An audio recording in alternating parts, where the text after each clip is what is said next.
Rocky dalam beberapa hari ini agak ramai juga di media sosial.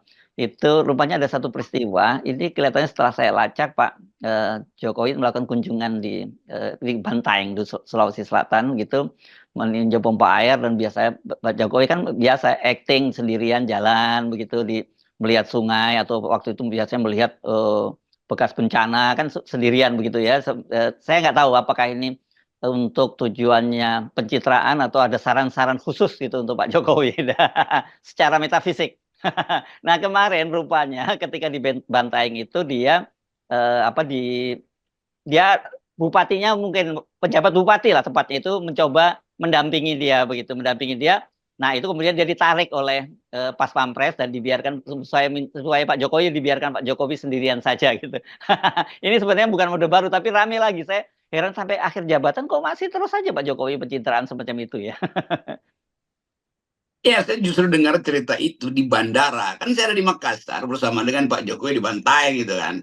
Yang menyebabkan pesawat saya tertunda dua jam lebih itu karena Pak Jokowi pakai harus diklirkan di bandara tuh. Dan itu udah beredar di situ cerita itu tuh. Kan ada orang mungkin dia wartawan kali yang liput di situ ketemu saya di bandara tuh. Wah ini bakal jadi rame nih Pak Rocky ini apa? Itu tadi Pak Jokowi ingin sendirian di depan bendungan apa-apa supaya terlihat bahwa dia masih peduli atau masih kuasa itu. Jadi waktu masuk media saya oh itu tuh yang Iya, dibocorin ke saya bahkan. Jadi iya. pembocoran itu bukan karena saya Mmm, ingin ngintip Pak Jokowi di situ. Kebetulan ya. ada orang yang peduli dan melihat oh ini kebetulan nih ada FNN di depan saya nih orang yang gitu.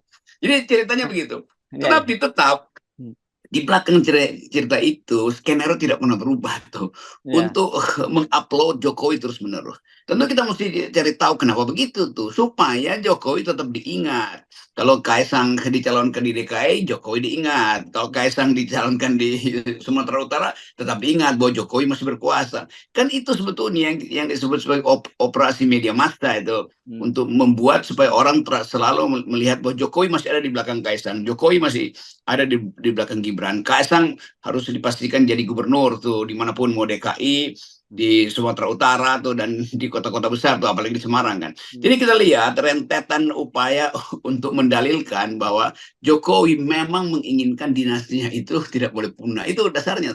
Jadi iya. dia pasang badan pun di depan media walaupun kita tahu bahwa itu rekayasa tuh yang di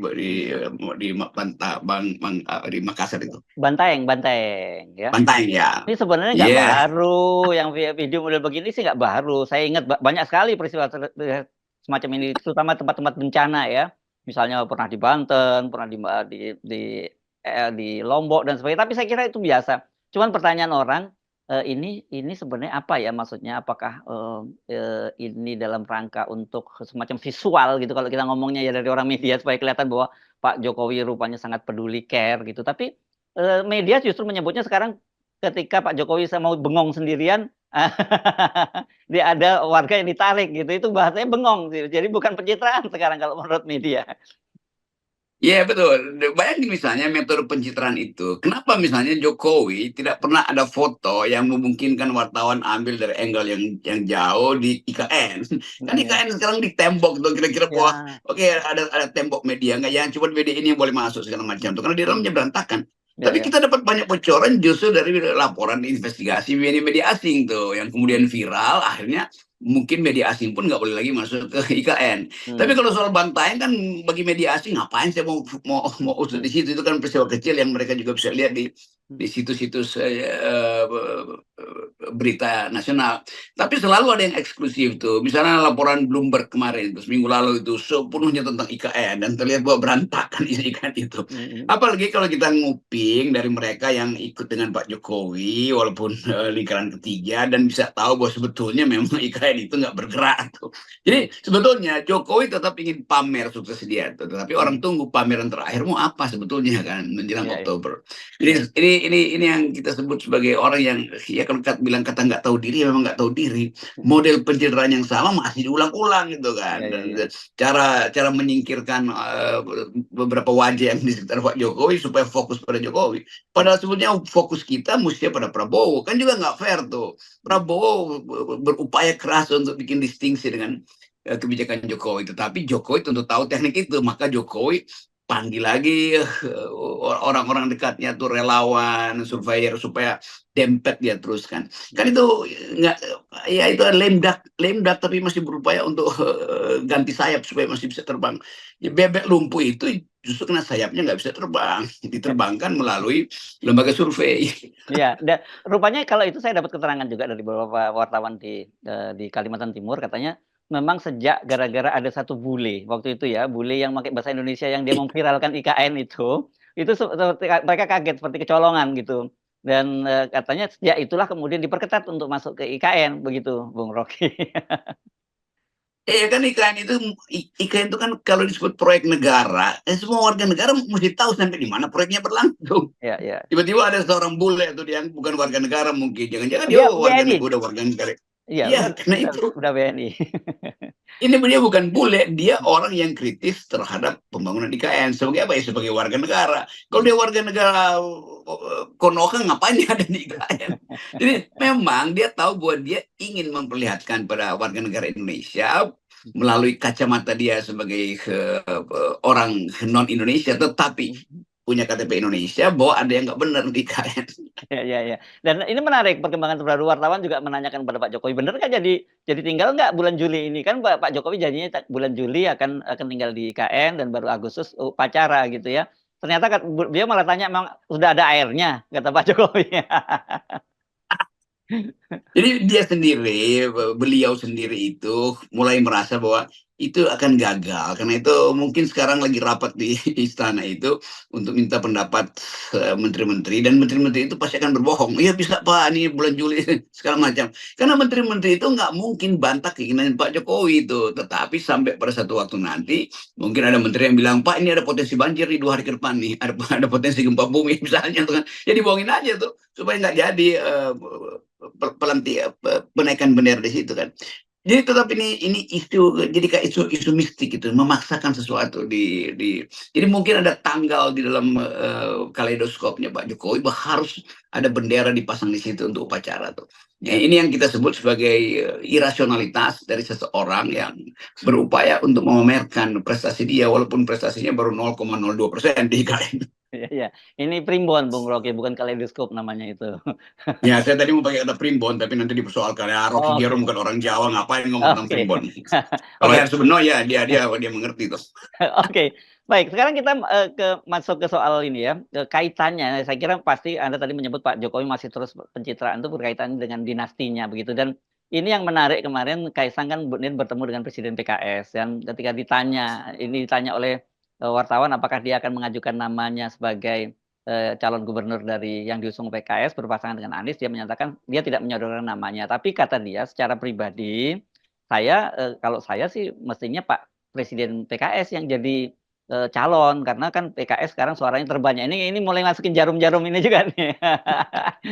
Dan yang kedua, mereka juga menyepakati kerjasama di pilkada, Bung Rocky. Yang saya terkejut adalah di pilkada Bekasi, itu disepakati PKS menjadi wali kotanya dan PSI menjadi wakil wali kotanya.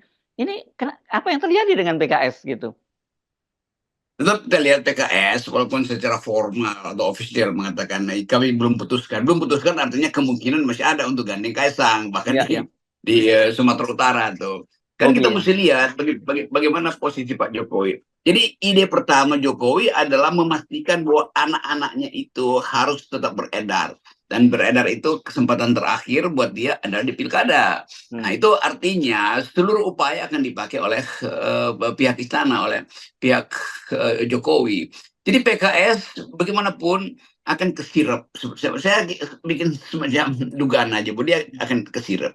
Nah, bantah-membantah selama ini justru datang dari dalam PKS sendiri kan. Betul. Ada yang ngasih sinyal bahwa PKS bisa lah satu waktu mungkin bertemu dengan Pak Jokowi itu. Ada yang bilang nggak bisa tuh, karena PKS akan beroposisi. Nah, dia di dalam PKS sendiri retak kan. Kenapa retak? Karena ada angin sepoi-sepoi masuk ke ruang rapat DPP PKS kan.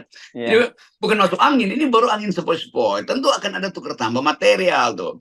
Nah, kecenderungan awal mulai kita deteksi di Banten, di beberapa daerah itu udah ada kerjasama PKS dan PSI. Iya. Jadi tetap variabel variabel potensi PKS disusupi itu udah bukan lagi variabel, udah konstanta, udah mulai terjadi. Nah, Ya, ya, tinggal ya. kita pastikan kapan PKS mendeklarasikan Kaisang. Tunggu sama malu kalau memang udah di lobby itu ya gitu aja tuh. Ya, karena ini kan PKS mengalami jalan buntu ya, ketika dia mengunci pasangannya Anies dengan Sohibul Iman, begitu ya. Dan partai-partai lain yang tadinya seperti PKB yang diharapkan jadi koalisi, malah sekarang malah kelihatannya melirik PDIP untuk berkoalisi dan tetap mengusung Anies, begitu loh. Itu faktor, tadi faktor Anies ini masih jadi tetap rebutan. Jadi tinggal harapannya sekarang kelihatannya kepada Nasdem. Tapi kalau Nasdem juga tidak sepakat juga dan lebih memilih misalnya nanti Anies berpasangan dengan Andika, ya, yang tersedia kan PSI sekarang yang ada di permata buat PKS kalau tetap mau maju pada Pilkada Jakarta. Tentu secara nilai PKS menginginkan Anies dalam pengertian political value itu. Ya. Tetapi harga dari Anies itu dianggap berbahaya atau tidak berharga oleh Jokowi. Jadi Hmm. tetap Jokowi itu kirim-kirim sinyal aja tuh, dan sementara kirim sinyal di atas, operasinya jalan di bawah kan. Hmm. Jadi bagi Jokowi final tuh, Anies itu tidak boleh ada dalam daftar kandidasi, kira-kira begitu. Hmm. Kalau dia ada di daftar kandidasi, dia diadakan di situ untuk ditenggelamkan. Kan jalan pikirnya simpel aja. Ya, ya, Dan ya. tetap kita mesti lihat faktor itu, dan kita bisa baca manuver PKS dengan mudah. Kita tahu bahwa kalau PKS masih seolah-olah kasih sinyal, itu artinya gerilya Jokowi sudah tiba di ruang-ruang rapat PKS tuh. Menarik ini. Oke, tapi bagi saya kira soal Kaisang itu final ya buat Jokowi. Dia harus maju ya, apakah di Jakarta atau di Jawa Yes. Tengah. Ya itu harus kelihatannya ya. Ya, itu bukan variabel lagi, itu udah konstan. Hmm. At all cost apapun, Kaisang itu harus dihasilkan kembali sebagai penerus Jokowi. Udah ada Gibran di situ, mesti ada Kaisang. Jadi kelihatannya dua putra mahkota ini akan dipaksakan tuh. Karena itu problem kita adalah mendeteksi dari awal ke arah mana sebetulnya partai-partai yang lain tuh. Kalau soal Kaisang udah pasti tuh. Saya kira udah didoktrin. Mungkin Pak Jokowi udah panggil lagi secara diam-diam atau lewat proksi, atau mungkin Pak Pratikno yang akan jadi pemimpin tim sukses itu, supaya Kaisang dipastikan jadi gubernur DKI atau jadi gubernur Jawa Tengah. Kan kita mesti duga secara kuat itu, karena cuma itu fasilitas Jokowi itu. Gibran udah sukses, berarti berikutnya Kaisang. Jadi dalil-dalil yang kita bicarakan itu sepenuhnya bukan sekedar dugaan, tapi kalkulasi berdasarkan gerak-gerik politik istana akhir-akhir ini.